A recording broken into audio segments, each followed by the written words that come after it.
السلام عليكم ورحمة الله تعالى وبركاته. هل كان على سلطان وجنالك عقد برقشة فضلا تحسن السلام سكتاوى كامبريل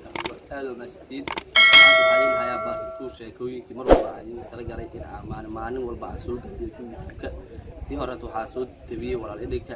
ina daabateen rajeynaya insha Allah tan waa ana soo gudbinaa ayaan ahaan hadda ka hore juxa waxa la dhahay kaalis buuxa waa cod macaan tahay salaad maduuji kadib hadalkii ayuu aqbalay in salaad waa in jinaad diyaar waaye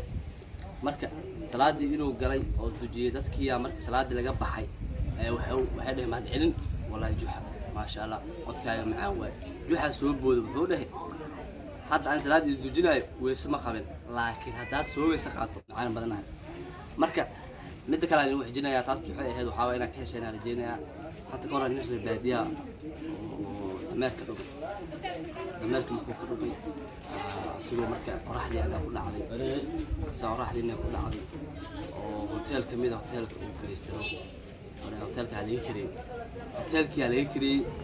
ماشي اللي جرب إنه الباب سوي حرته صغيرته إنه كره كفول أو صغيرته توصل إنه قال الباب كله فرنه واسكت سحره ما بقفضه ولا معنا إيه واسمع صعدنا إيه بعدين يعني خلق وحارب اللي يكري hotel ولا يكري نديار وياه لا بدي أقفضه معنا مركب صغيرتي ولا يكري صغيرتي فولا مركب شيء ويا كلامي كشيء كاستن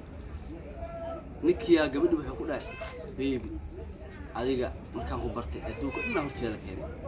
hadalkii ninkii baadiya oo sariirta hoosteeda ku jiray hadalkii oo maqlay way soo booday oo walaalo waa ku bariya dameer ay ga dhumi